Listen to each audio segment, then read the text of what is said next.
On my birthday, my boyfriend treated me to a whole morning at a spa. And that evening, he organized a beautiful dinner with all our friends at a restaurant. In the middle of dinner, right in front of everyone, he got down on one knee and asked me to marry him. I started crying with emotion and said, yes. 1,000 times yes. And that was when he jumped up and shouted, it's a prank. His best friend was recording everything for his YouTube channel. I ran out of there and went home. We argued. He didn't apologize. And a few days later, I found out he had been cheating on me for months. That was when I came up with the perfect plan for revenge. Stick with me. Because what I did made him cry like a baby. Kaimani and I had been together for 6 years. 6 years of my life dedicated to a man I loved with every fiber of my being. 6 years believing I was building a future with my partner, my best friend, the love of my life. I played myself so hard. My name is Nala. I'm 27 years old. And this is the story of how my world collapsed one January night on my birthday in front of all our friends. But let me backtrack a bit. Kamani and I met at a mutual friend's party when I was 21. He was funny, charming. He had that $1 million smile straight out of a toothpaste commercial that just melted me. We talked for hours about everything. He wanted to be a YouTuber, create content, make people laugh. I thought it was wonderful to have a boyfriend with dreams, with ambition. We moved in together after dating for 3 years. We found a small but cozy apartment in a trendy neighborhood in Atlanta, right near the Beltline. The rent was kind of steep, but splitting it down the middle made it manageable. I worked as an account manager at a digital bank. I made good money, had stability. Kamani worked in marketing and was trying to get a YouTube channel off the ground with his friend Javon. The problem was that Kamani got paid per project and his income was pretty inconsistent.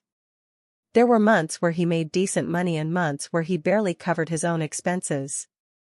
And guess who covered the difference? Me. When he couldn't pay his half of the rent, I paid the whole thing. When he needed new equipment for his computer setup, I helped him out. When he didn't have money to go out, I paid for dinner, the movies, everything. And I didn't mind. I swear I didn't mind. I loved him. I thought I was investing in our future, in our relationship. I believed that when things took off for him, we'd be celebrating together. I was so foolish. My birthday fell on a Friday. I had taken the day off and was expecting a quiet day, maybe a romantic dinner that night. But Kaimani had other plans. He woke up before me, which was rare, and he already had that mischievous smirk on his face. "Good morning, birthday girl," he said, bringing me breakfast in bed. "Get ready for the best day of your life." My heart started racing. In recent months, I had made it clear, subtly, and not so subtly, that I wanted to get married. We were already living together. We'd put in the time. We had built a life. I wanted to make it official. I wanted the commitment. I wanted to be his wife. "What are you plotting?" I asked, smiling, trying to control my anxiety. "You'll see. First, you have an appointment at the spa at 10 a.m. Massage, facial, nails, everything paid for by me." He remembered. Months ago, in a silly conversation while we were watching a movie, I had mentioned that if he ever proposed, I wanted my nails done. It seemed frivolous, but for me the idea of Kamani putting a beautiful ring on a hand with raggedy nails bothered me. "Kamani," I started, but he cut me off. "No questions. Today is your day. Just enjoy it." I spent the whole morning at the spa being pampered, feeling like a queen. I got my nails done in a soft, elegant pink, a perfect French manicure. Every time I looked at them, my heart beat faster. It was happening. It was finally happening. When I got back home in the early afternoon, Kamani was dressed up. He smelled amazing and had that sparkle in his eyes. "Tonight, we're grabbing dinner with the crew. Wear that blue dress you look so good in." The blue dress. My favorite dress. The one I had bought for a friend's wedding. The dress Kamani always said made me look stunning. I spent hours getting ready. My hair, my makeup, the dress, the heels. I looked in the mirror and felt beautiful, radiant. I was ready for the most important moment of my life.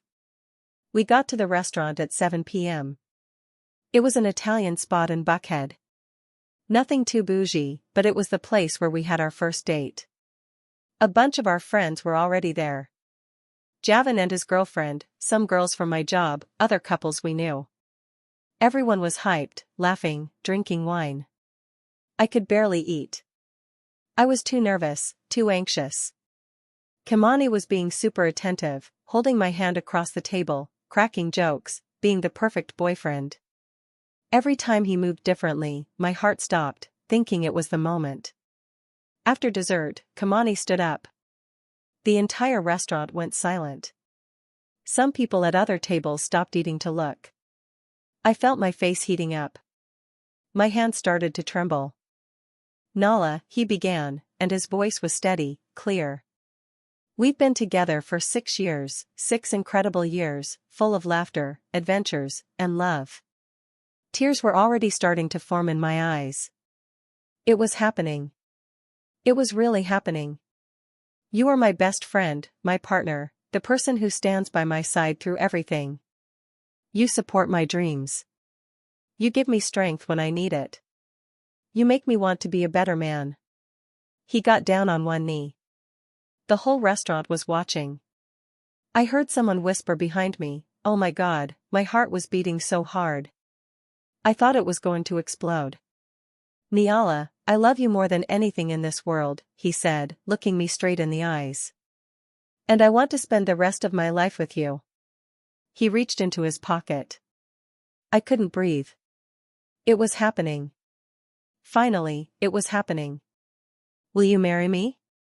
"Yes," I shouted even before seeing the ring. Tears were streaming down my face. "Yes. Yes. Yes." And that was when everything fell apart. Kimani jumped up with his arms in the air and shouted at the top of his lungs. "It's a prank." The silence that followed was deafening. I looked at him confused, tears still falling. "What?" I managed to whisper. "It was a prank, baby. Relax." He was laughing. Laughing. "Jevin, did you get it all?" I looked to the side and saw Jevin holding his phone, recording with a huge grin on his face. "I got everything, bro. This is going to be epic for the channel." The restaurant was in absolute silence. Some of our friends looked shocked. Others were clearly uncomfortable. The girls from my job looked at me with pity. I couldn't move. I couldn't speak. It was like my brain had shut down, unable to process what had just happened. "Nala, you should have seen your face," Kimani said, still laughing, sitting back in his chair like nothing had happened. It was perfect. Something inside me broke into a million pieces. I got up from the chair so fast I almost fell. I grabbed my purse and without saying a single word ran out of the restaurant. I heard Kimani calling after me. But I didn't stop. I couldn't stop. I got to the sidewalk and the tears came with full force. They weren't delicate romantic tears. They were violent sobs that shook my whole body. I called an Uber with hands trembling so bad I could barely type the address. Kimani came running out of the restaurant after me. "Yalla, wait. What's the problem?" "It was just a joke." I turned to him and the rage I felt was so intense I could taste bile in my mouth. "A joke?" I managed to say between sobs. "You think this was a joke?" "Kimani, you humiliated me." "Nala, chill out. I gave you a spa day. I organized a dinner with everyone. I did everything great. You can't be mad about a little prank." "You humiliated me." I screamed. "And I didn't care that people on the street were staring in front of everyone. You pretended to propose knowing how important that is to me just to make some stupid prank for your friend's channel. You're overreacting." "If you post that video," I said, my voice low but loaded with venom, "I swear to God, Kimani, I will make you regret it." I'm not joking. The Uber arrived. I got in and slammed the door in his face. I cried the whole way home. The driver, bless his heart, didn't say anything. He just turned up the volume on the music to give me privacy. I gave him 5 stars. When I got to the apartment, I locked the door, went to the bedroom, and collapsed. I cried until I had no tears left. I cried until my head hurt. I cried until I fell asleep from exhaustion, still in my dress and with my makeup ruined. I woke up in the middle of the night to the sound of the door. Kimani was back. I heard him walking through the living room, stumbling over something, obviously drunk. A part of me wanted to go out there, scream at him, demand an explanation, an apology. But I didn't. I stayed lying in the dark, staring at the ceiling. And for the first time in 6 years, I asked myself if I really knew the man I shared my life with. And the answer terrified me because the more I thought about it, the more I realized there were signs. Signs I had ignored, justified, rationalized. Kimani was controlling. He always was. He decided what we were going to watch, where we were going to eat, which friends we were going to hang out with. And I accepted it all, thinking I was being understanding. That compromising was part of a healthy relationship. Kimani never apologized. Never. Even when he was clearly wrong, he found a way to flip things, to make it seem like I was being too sensitive, too dramatic. Kimani lived to criticize me. My hair was too wild or unprofessional. My clothes were too tight. I needed to hit the gym.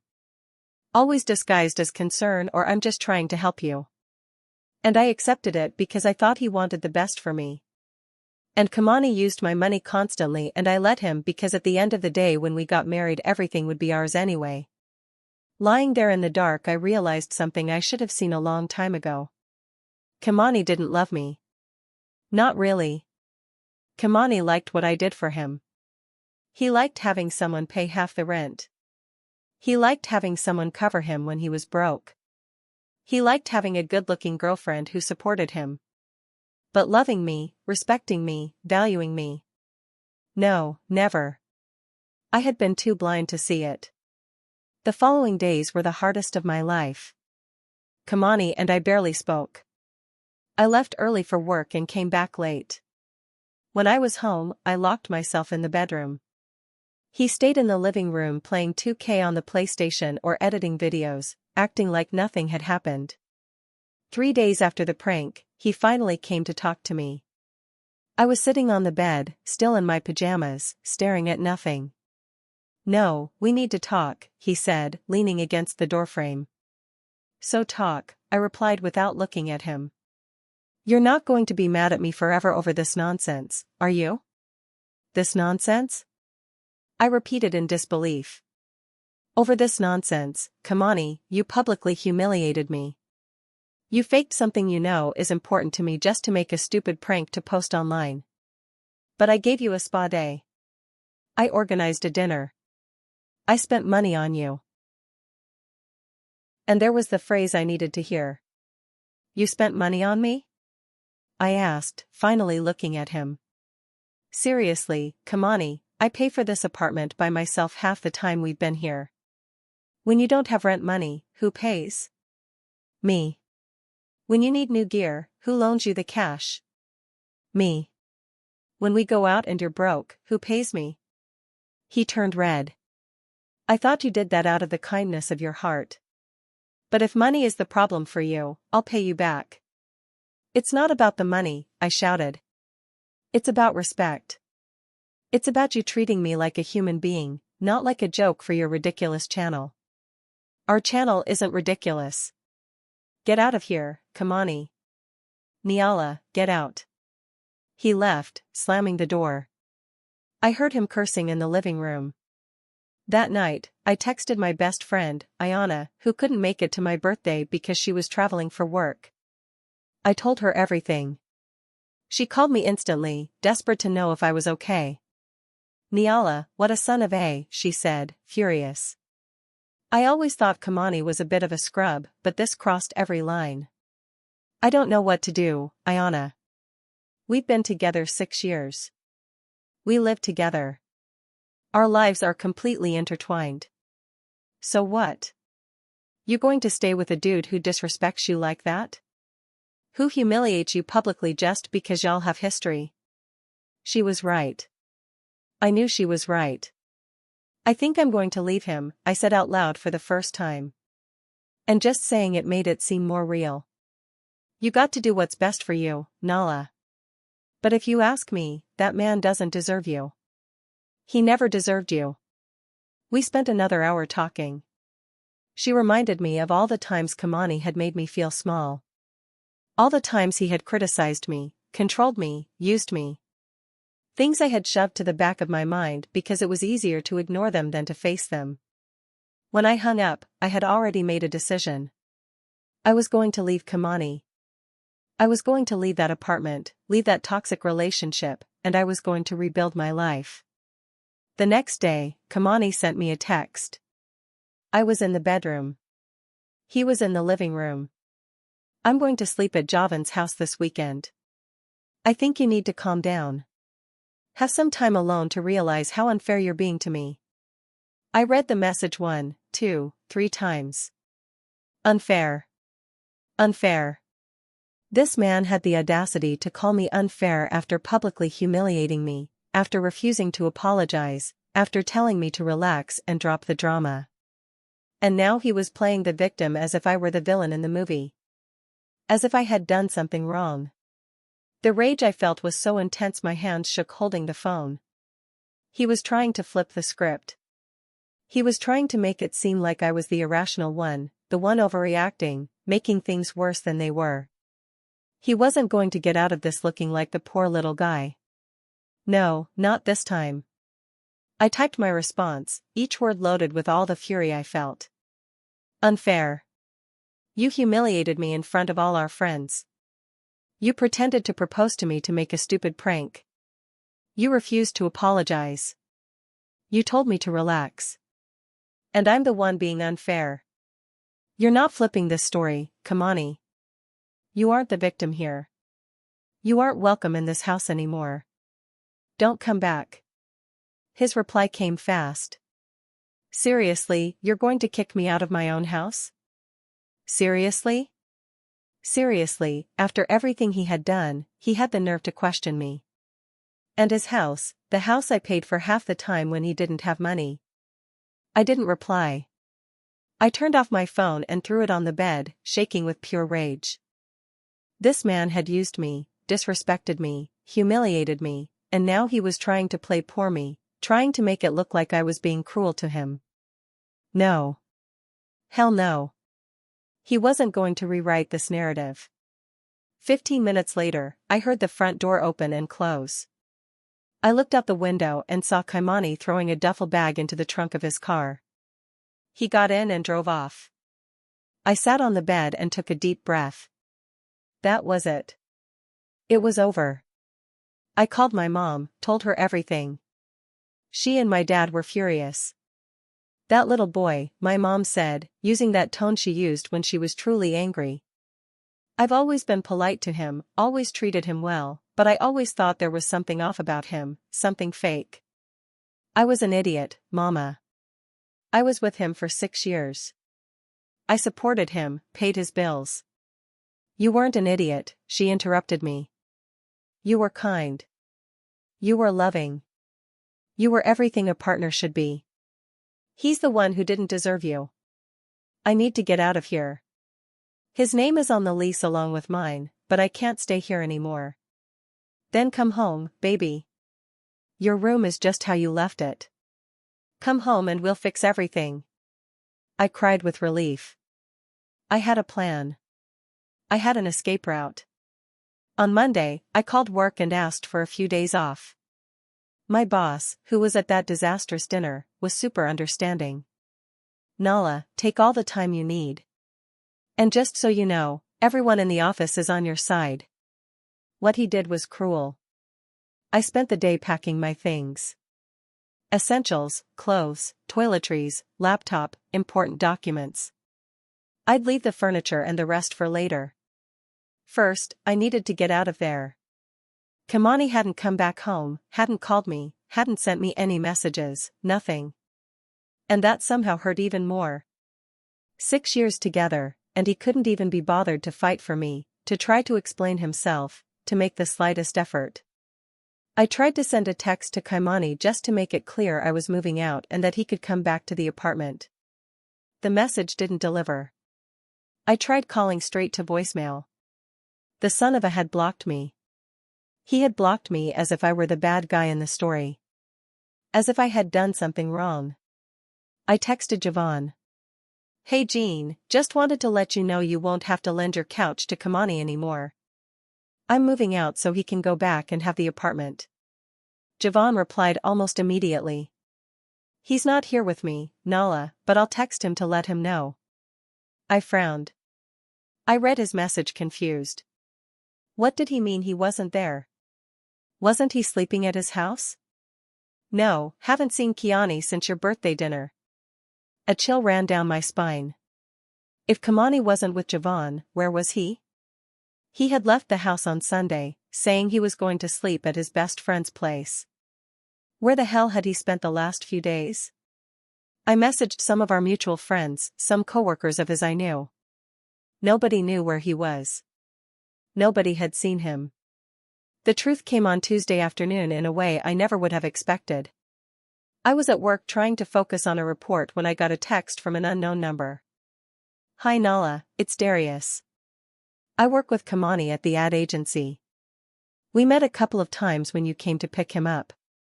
Sorry to butt in, but I heard you're looking for Kamani." My stomach churned. Darius was one of the editors who worked on the same projects Kamani sometimes picked up. "Hi Darius. Do you know where he is? Look, I don't know exactly what your situation is right now, but I think Kamani is staying at Sia's place." Zuriya. The name dropped like a bomb. Zuriya was one of the younger analysts at the agency where Kamani worked. She had started there about 8 months ago, fresh out of college, full of energy and ideas. Kamani had mentioned her a couple of times, always casually. Zuriya suggested a dope campaign today. Zuriya is good at editing photos.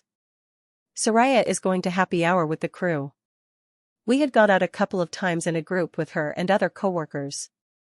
She was nice, outgoing, always laughing at his jokes. I had actually liked her. What a fool I was. "Zuriya," I repeated, my voice sounding strange. "Zuriya from the agency." "That's the one." Darius confirmed. "Look, Nala, I didn't want to be the one to tell you this, but the two of them are arriving together at the office and leaving together, and they seem real close, you know, like way more than just friends or coworkers." Every word was a stab wound. "How long has this been going on?" I asked, my voice coming out in a whisper. "I don't know for sure, but Nala, they've been moving like that for a while now." "Too close." "At least a few months." "That's it." "I'm sorry I have to tell you this." I couldn't say anything. "Thanks for telling me, Darius." "For real." I called Ayana immediately. She answered on the first ring. "Nah, what's wrong?" "A coworker of Kamani's just texted me," I said, my voice shaking. "He says he thinks Kamani is with Sarah. They arrive and leave work together. Darius says they seem intimate." That son of Ayana snapped. "Mia, I am so sorry." I hung up the phone and sat there in shock. It wasn't just the prank. It wasn't just the public humiliation. It was betrayal. Months of betrayal. And suddenly everything made sense. Why he never had time for me. Why he was always on his phone. Why he seemed so distant in the last few months. And the prank. He simply didn't care about my feelings. I was content. Entertainment. A way to get views for that pathetic channel. What was he going to do next time? Pretend he was dead? Tell me he had lost all our money? Every major milestone of my life would turn into material for YouTube and I would stay there. The idiot girlfriend who accepted everything, who supported him, who paid the bills while he used our entire relationship as a script for increasingly cruel jokes. But he kept me around just for the apartment because I paid the bills when he couldn't, because it was easier to have a girlfriend at home paying half or everything while he had fun with the other woman outside. My phone rang that night. It was Kamani. I hesitated for a second, but I answered. My voice came out icy.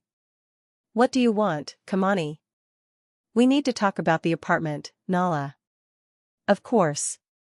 Of course it was about the apartment, not about us, not about what he did, about money. What about the apartment? How am I supposed to pay for it alone? The rent is too high. You can't just leave and stick me with everything. The audacity of this man was impressive. Kamani, we have a lease together. So, tomorrow I'm going to call the landlord and ask to break the lease. But where am I going to live? Well, you can go live with Sarah. Silence on the other end. A long, heavy silence. Zuriya? He finally said, and his voice sounded strange. What, Sarah? I let out a bitter laugh void of humor. Stop playing dumb, Kamani. I know everything. I know you're staying at her place. I know you're arriving and leaving work together every day. I know you've been cheating on me with her for months. Zuriya is just a friend. We work together. Obviously, we arrive together sometimes. Save the story. I cut him off. People have seen you leaving her condo at 7 a.m. Kamani, you think I'm stupid? Who told you that, Nella? That person is lying. It doesn't matter who told me. What matters is that we're done. I'm calling the landlord tomorrow and canceling the lease. We'll have to pay the fee for breaking it, but I don't care. You can keep your furniture, your TV, your PlayStation, everything. I just want out of your life. Naila, wait. We can't break up over this. We can't? I repeated incredulous. Why do you want us to stay together? Why, Kamani? Because you need someone to pay your rent. It's not that. I love you, Nala. We can fix this. You don't love me. You never loved me. Goodbye, Kamani. Naila, don't hang up, ple. I hung up. The phone rang again and again and again. I ignored all the calls. I blocked his number. I blocked him everywhere. The messages started almost immediately. Kamani created a new email address. He created a fake profile on Instagram. He started sending me messages through every possible channel since I had blocked him on all the normal sites. Niala, let me explain. I made a mistake. Please, we need to talk. I ignored it all. Every message, every attempt at contact. He didn't deserve another second of my time. On Wednesday, my parents arrived with a moving truck. My dad, always calm and rational, was visibly furious. Where is he? Was the first thing he asked when walking into the apartment. He's not here, Dad, and he's not going to be. Better for him, my dad muttered. Because I don't know if I could control myself. My dad was a lawyer specializing in civil litigation. He had called me Tuesday night after I told him about the cheating and said something that surprised me. Nala, what he did to you at the restaurant, we can sue him for public humiliation, intentional infliction of emotional distress, especially if he posts that video. Dad, I just want to forget about all this. Baby girl, listen. This guy used you, cheated on you, publicly humiliated you to gain views on a YouTube channel. He can't get away with this. And Jebin neither, since he recorded it all, knowing exactly what was happening. You think we have a case? I'm sure of it, and I'll make sure they pay for it. We spent the whole day packing and moving my stuff. The neighbors watched with curiosity, but nobody asked anything. The neighbor from across the hall, Miss Ula, an older lady who had always been sweet to me, came to the door. You leaving, sugar? Yes, Miss Ula, because of that boy. I nodded, not trusting my voice. She squeezed my hand. You deserve better. I saw how he treated you. Never liked him. That broke me a little more. Even the neighbor had seen it. Everyone had seen it. Everyone except me. By the end of the day, the apartment was almost empty of my things. I had left the furniture we shared, the electronics, everything. I just wanted what was mine and to leave. Before walking out, I walked through the empty apartment one last time. 3 years in that place. 3 years of memories. Some good, a lot bad, now that I thought about it. I stopped at the door and looked back one last time. I didn't feel sadness. I felt relief. Back at my parents' house, settled in my old room, I finally let go. I cried, not for the Kamani I had lost, but for the time I had wasted. For the 6 years I had given to someone who never valued me. That night, lying in my bed, I had an idea. A terrible, wonderful, perfect idea. Kaimani had humiliated me publicly. He had faked a marriage proposal to play a prank, to make me look like an idiot. What if I did the same thing to him? The idea grew in my mind. Kamani always said he wanted to be a father. It was one of his biggest dreams. He talked about it constantly, about how he was going to be an amazing dad, about the kids we would have someday. And yes, I called Ayana. "Are you crazy?" she said when I told her my idea. "But that is also genius." "Need help?" "Help me do whatever it takes to make that idiot feel a tenth of what I felt." I spent Friday planning it. I copied a positive result I found on Google Images, put my name on it, and changed the date. I drafted the perfect text message. On Friday night, I sent it to Kamani. "Kamani, I need to tell you something. Despite everything that happened between us, you have a right to know. I'm pregnant. It's yours. I'm going to have the baby with or without you, but you need to handle child support. My dad is already handling the legal paperwork." I sent a photo of the positive result along with it. It took less than 5 minutes for him to reply. "What? Nyla, are you serious? I'm going to be a dad. Oh my God, I'm going to be a dad." The messages kept coming. He was euphoric, happy, ecstatic. "Nala, we need to talk about this in person. Please. I'm going to be a good father. I promise we'll make it work." I waited a whole day before replying. "We can talk at the apartment tomorrow at 3 p.m. But I'm not going alone. Ayana is coming with me." "Okay. Okay. I'll be there. Nala, thank you for telling me. Thank you for giving me this chance." That night, I could barely sleep. A part of me was nervous. Another part felt remorse. But the biggest part of me, the one that was still wounded and furious, was anxious to see his face when he discovered the truth. Saturday afternoon at 3 o'clock sharp, Ayana and I arrived at the apartment. My heart was beating fast, but I was calm, focused, ready. Kamani was already there. When I opened the door, he jumped up from the sofa.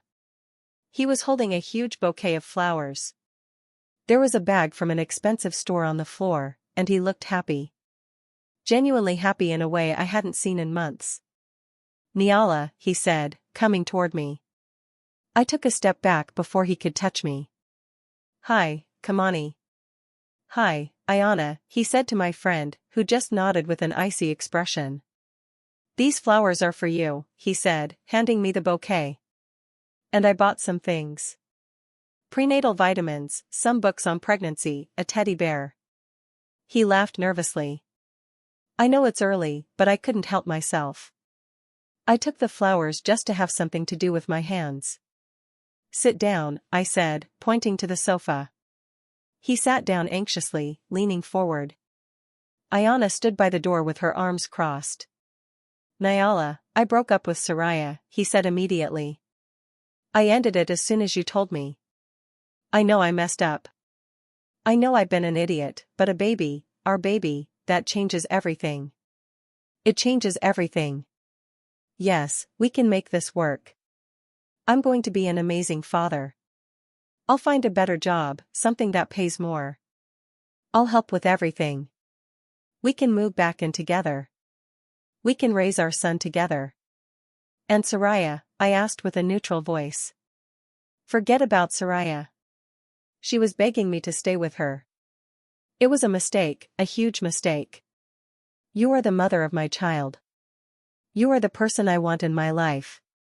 I wasn't the person you wanted in your life last week. He lowered his head. I know, and I'm sorry for real. I messed up, but this is bigger than me, you than our problems. It's about our baby. I stayed silent for a long moment, simply looking at the man I had loved for 6 years. The man who betrayed me, who humiliated me, who used me. Kimani. I started, my voice calm. Do you remember my birthday? He blinked, confused by the change of subject. Yeah. Do you remember what you did, Nala? I already apologized. No, you haven't. Not once did you apologize. You said it was a joke, that I was exaggerating, that I was being dramatic, that I should relax. I was wrong.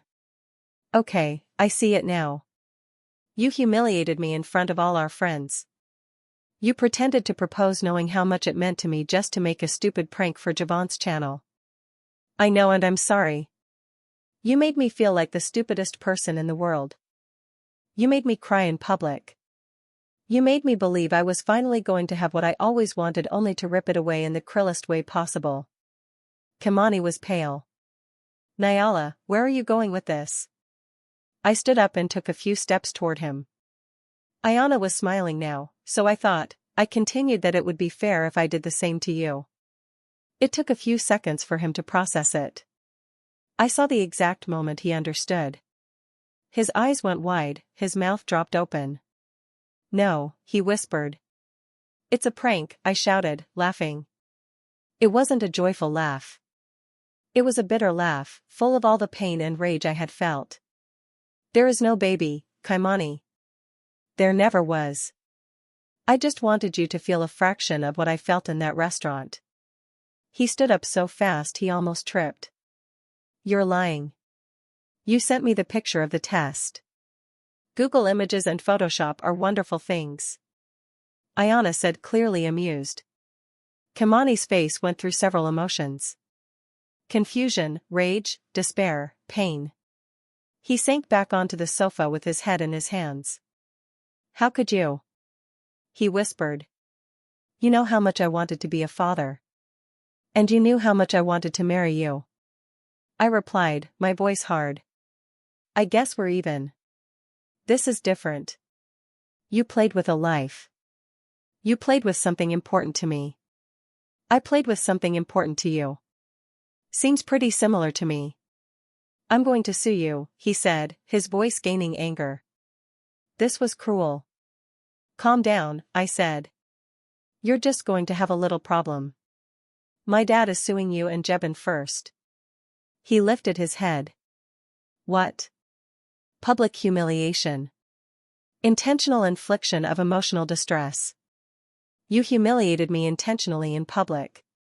You recorded it all without my permission with the intent to publish online for views. Javon was an accomplice.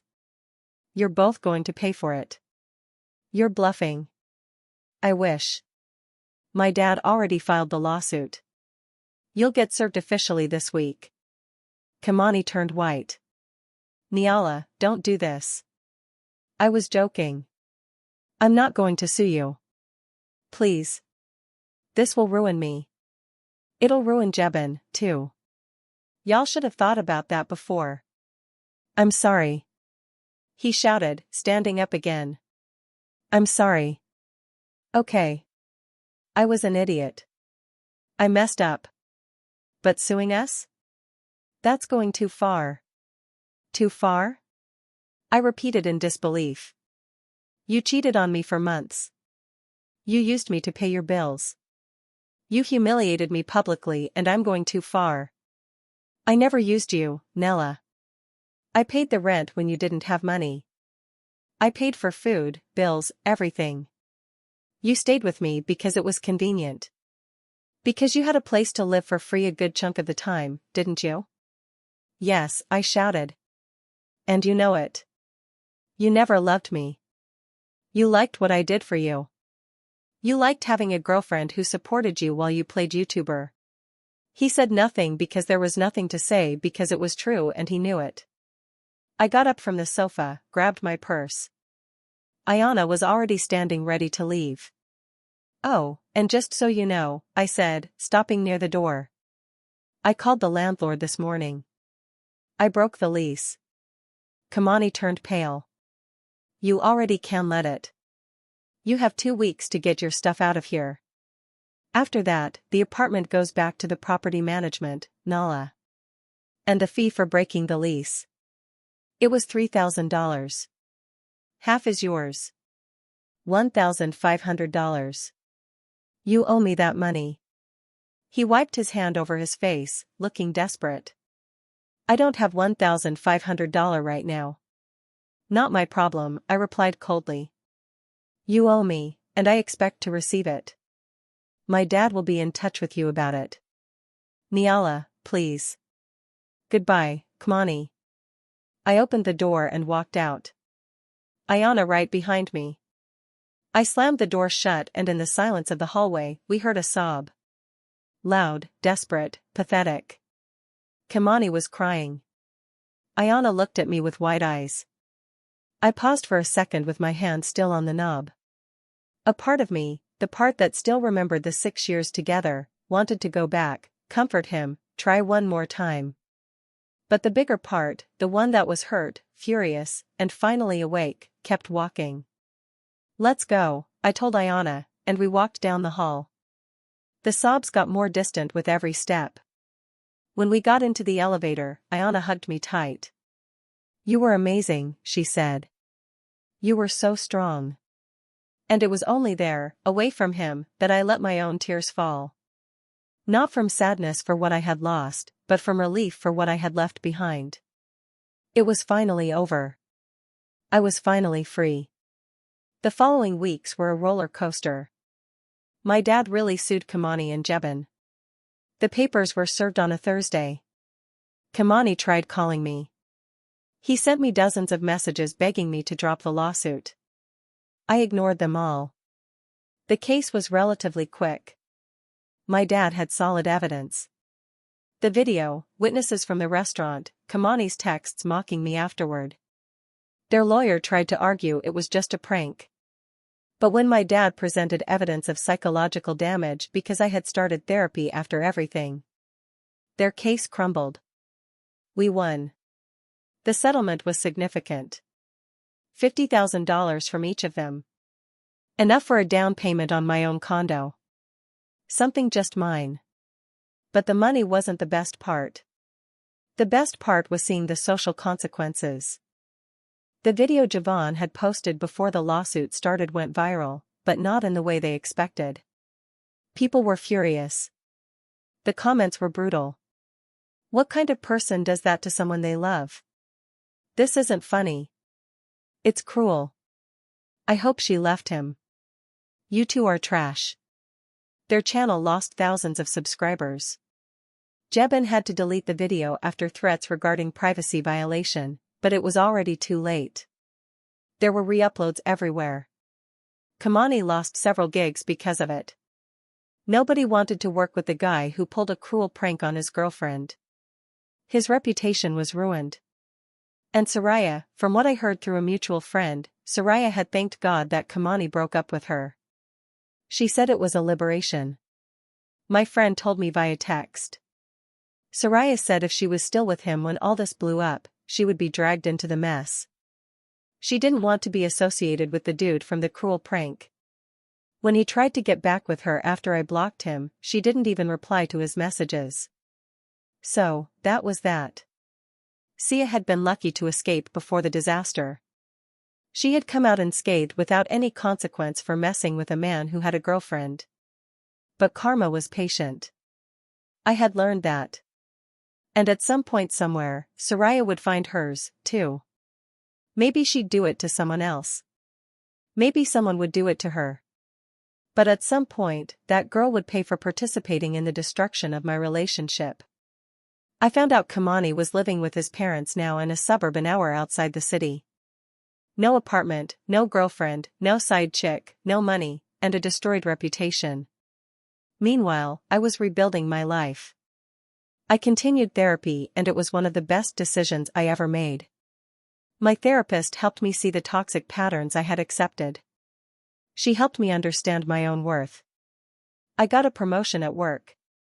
My boss had been impressed with how I handled everything, with my strength and resilience. I bought a beautiful small condo with the settlement money. I decorated it my way with my favorite colors, my things.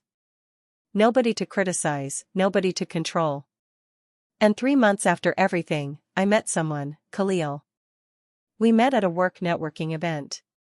He was kind, respectful, had a stable job, and best of all, he treated me like I deserved to be treated. It wasn't love at first sight. It was better. It was built on solid foundations, respect, admiration, real partnership. 10 months after meeting Khalil, I was in my condo making dinner when I got a text from Ayana. "Nia, turn on the news right now." I grabbed the remote confused and switched to the channel she mentioned, and there was Kamani and Jebin's mug shot on the screen. The word arrested in capital letters. I turned up the volume, my heart racing. The 2 men were arrested today following a prank that resulted in serious injuries to a victim. Kamani Jenkins, 30, and Jebin Williams, 28, are known for their YouTube channel where they post prank videos. This time, however, the prank went too far. The report showed footage of an ambulance. Police, a woman being taken out on a stretcher. The victim, whose identity will not be revealed, suffered a panic attack so severe during the prank that she had to be hospitalized. The 2 men are being charged with aggravated assault, disorderly conduct, and reckless endangerment. If convicted, they could face up to 3 years in prison. I stared at the screen, jaw dropped. They hadn't learned anything. Absolutely nothing. After everything that happened to me, after the lawsuit, after the consequences, they had kept going. They kept playing cruel pranks on innocent people. And this time, they had gone too far. The phone rang. It was Ayana. "Are you seeing this?"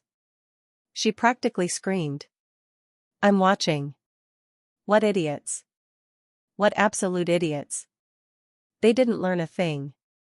"Now they'll learn," I said, and realized I was smiling. It wasn't a happy smile. It was a smile of justice. They could get 3 years in prison, Ayana. 3 years. "Karma is real, Nia," she said. "Karma is very real." Khalil appeared in the kitchen doorway, concerned by my expression. "What happened? Remember my ex? The one with the prank? How could I forget? He and his friend got arrested. They did a prank that sent a woman to the hospital." Khalil shook his head in disbelief. "What yeah, some tremendous." "I agree," I said. "But at least now they're going to pay for it for real." In the following days, the story blew up. The video of the prank had leaked. They had recorded everything as always, and the internet was furious. People were sharing the old video of my prank, too, connecting the dots, showing the pattern of cruelty. Kamani and Javon became national examples of what not to do. Their faces were everywhere, always with the word arrested or cruel next to them. And me, I was finally at peace because it hadn't been just me. I hadn't been too sensitive, too dramatic, too overreacting. They were cruel. They always were. And now the whole world knew. Months passed. Kamani and Jebin's case went to trial. They were convicted. 2.5 years in prison each, plus hefty fines, plus a restraining order from the victim. Life went on, my life went on. I got another promotion at work. I bought new furniture for the condo. I traveled to Europe with Ayana. I continued therapy and learned to trust again, to love again, to value myself for real. And Khalil was everything Kamani never was. Kind without being weak, attentive without being controlling, a true partner in everything. 2 years after the day I met Khalil, on a Friday night, I was in my condo making dinner for the two of us. It was something we had started doing. Friday nights, just us. No distractions, no phones, just us. I finished making the pasta he loved and put it on the table. I lit the candles. Everything was perfect. The doorbell rang. I opened the door and there he was with flowers in hand and that smile that always melted me. "Hey, beautiful. Hi. Come in. Dinner is almost ready." We ate dinner talking about our day, plans for the weekend, the movie we were going to watch later. It was comforting. It was simple. It was real. When we finished eating, I went to get up for dessert, but Khalil grabbed my hand. "Wait, before dessert, there's something I need to tell you." I looked at him, curious. He was nervous. I could see it by his slightly trembling hands, by the way he swallowed before speaking. And then he got up from the chair and got down on one knee. My heart stopped. "Nala," he began, and his voice was emotional but steady. "Since the day I met you, you fascinate me. Your strength, your intelligence, your kindness, your ability to rebuild your life after everything you went through. You are the strongest woman I have ever met." Tears were already starting to form in my eyes, but they were good tears. Right tears. I love you. I love you in a way I never imagined possible. And I want to spend the rest of my life making you happy, supporting you, being your true partner in everything. He pulled a small box from his pocket, opened it, and there was the most beautiful ring I had ever seen in my life. "Nala, will you marry me?" I couldn't speak. I could only nod my head with tears running down my face while a huge smile took over. "Yes," I finally managed to whisper. "Yes. Yes. Yes." He slipped the ring on my finger, which had nails perfectly done as always, and pulled me into a hug. We stood there hugging in my kitchen, crying and laughing at the same time. "I wanted to ask you here," he said quietly in my ear. "In your home, just the two of us. No pressure, no audience, nothing but us. I wanted it to be perfect for you, like you deserve." And it was perfect. It was exactly what I deserved. Today, I look back and barely recognize the woman I was. The woman who accepted crumbs and called it love. The woman who made herself small to fit someone else's standards. The woman who paid the bills for a man who didn't value her. That Nala died the day of that prank. And in her place, someone stronger, wiser, more complete was born. Kimani gave me a gift that day, although unknowingly. He gave me my freedom. He showed me I deserved more. He forced me to wake up and see reality. And I, in return, gave him exactly what he deserved, a little taste of his own medicine and the opportunity to face the consequences of his actions. Kimani and Javan are still in jail paying for what they did, not just to me, but to others. Because people like that don't stop. They don't change. They keep hurting people until someone stops them. And they were stopped. Meanwhile, I am here engaged to the man who treats me like I always deserve to be treated, with a job I love, with a condo that is all mine, with real friends, with a life I built from the ashes of what was destroyed.